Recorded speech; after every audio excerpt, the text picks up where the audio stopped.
Atlantis. Attack. More than 2/3 of the planet's surface is covered in water. One might think that those seemingly endless ocean depths would be far more than any single man could rule. But when that single man is Namor, the sovereign of the seven seas, there is always room to expand the empire. While his throne sat in the kingdom of Talokan, it was Namor who united the various other undersea civilizations. From Atlantis to Lemuria, under his reign, millions of sea-breathing soldiers and countless creatures of the deep all bowed in his presence and answered his every command. But still, Namor craved more, and he knew where to find it. Most of his people had only known a life beneath the waves, but Namor was a man of two worlds. True, it had been years since he had lived amongst the surface dwellers, but there was no denying that part of him yearned to feel the air in his lungs and the sun on his skin once more. But in order to do so, he would first have to deal with one of the greatest threats that the Earth had ever known: humankind itself. Unlike Namor's seafaring subjects, who lived in harmony with their undersea environment, the humans who lived on the land above had proven themselves to be a danger to the planet time and again. Their careless ways were poisoning the water that Namor's people breathed and threatening to bring the oceans themselves to a boil. Their own scientists had warned that it wouldn't be long before the seas began to rise. But if Namor had his way, the people who inhabited those seas would rise even sooner.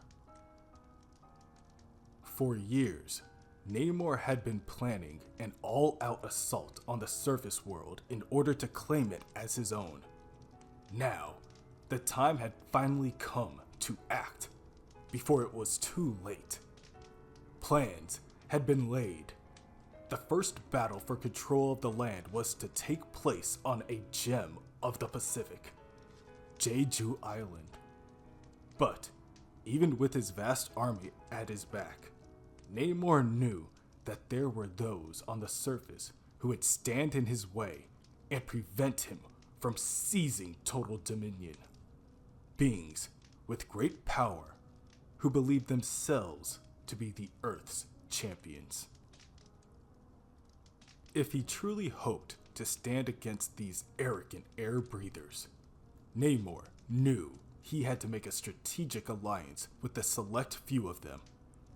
Thus, Namor chose to accept the invitation of an old ally and decided to pay a visit to another island before setting foot on Jeju.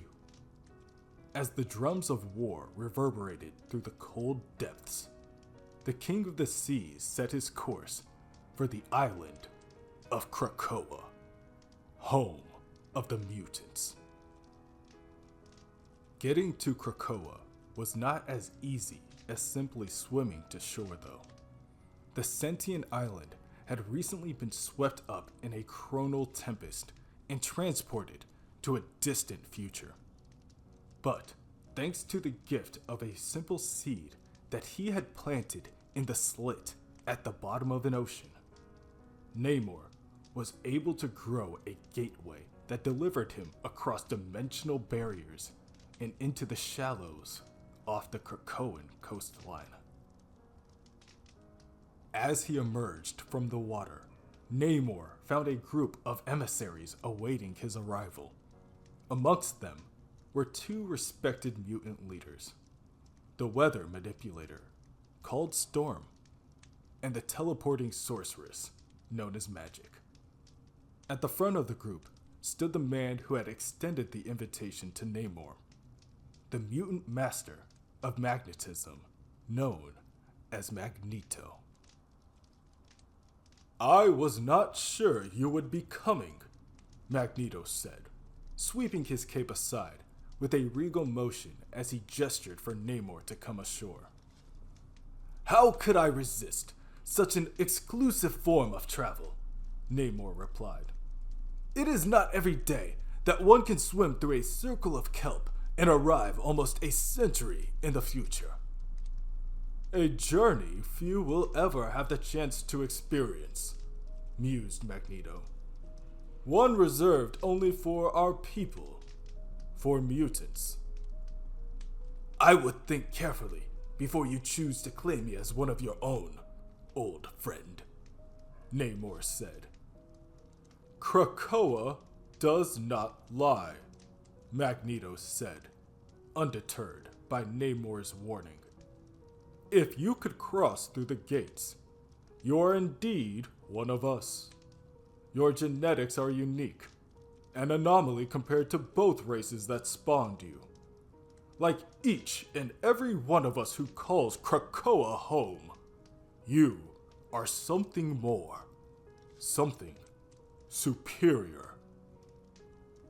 I have been telling people that for decades," Namor laughed. "If only they had listened."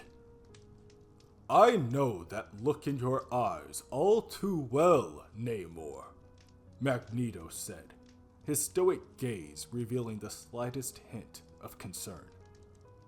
"It is the look of a man who is about to make sure his foes start listening, by any means necessary. If you know me as you claim, then you are fully aware of my long-standing quarrel with humanity," Namor said. "They have plundered the planet's resources and have polluted its splendor. They are a cancer that must be wiped from existence if my people are to survive." "As we have established, we are your people as well," Storm chimed in. "And we have always believed that peaceful coexistence is the key to survival." "I am well aware of Charles Xavier's grand delusions," Namor said with a smirk. "How are those dreams of his working out for you? Last I checked, isolating your entire race on a secluded island is certainly peaceful, but a far cry from coexistence." Storm's eyes began to crackle with lightning at Namor's insolent words. Without a moment's hesitation, Magneto stepped forward, strategically positioning himself between his most trusted ally and their distinguished guest. "We have forged a proud mutant nation here on Krakoa," Magneto calmly retorted. "And while the humans still occasionally prove to be thorns in our sides, we have managed to build relationships with them that have proven to be mutually beneficial.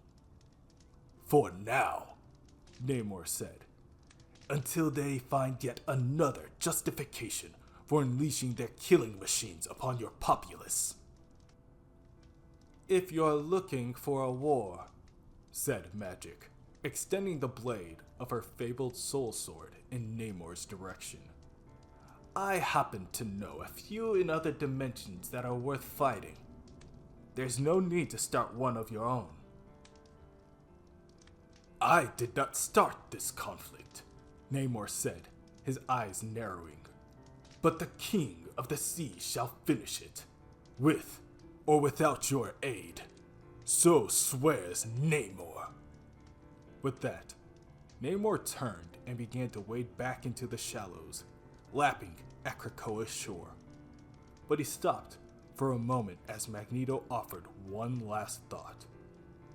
"We respect your plight, Namor," Magneto said, "and we will not stand idly by as your people are endangered. You are one of us, and mutants take care of their own. Should you need us, we will stand by your side." Namor smiled. Perhaps a moment too soon. But be wary, Magneto continued. I have witnessed genocide firsthand, and I will not allow it to be perpetrated again.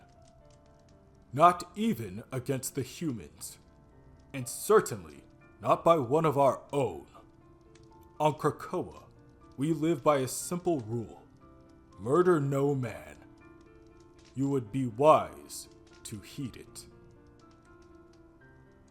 Namor and Magneto locked eyes for a tense moment.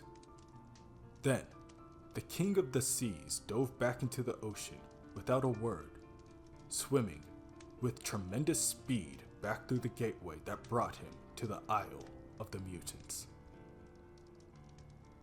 As Namor sat on his throne, pondering his next move, Magneto's warning echoed in his head, drowning out the cold silence of the ocean floor. It had already been clear that the impending battle against the humans would not be an easy one. Now, Namor would have to be even more cautious if he wishes not to add another race of air breathers to his list of enemies. But, though Namor had always been many things, warrior and mutant and king, cautious had never been one of them. Gather our greatest warriors, Namor said to his most trusted advisors. Summon the most ferocious beasts of the sea. Today, we bring humanity to its knees. Today, we claim Jeju Island in the name of Talokan.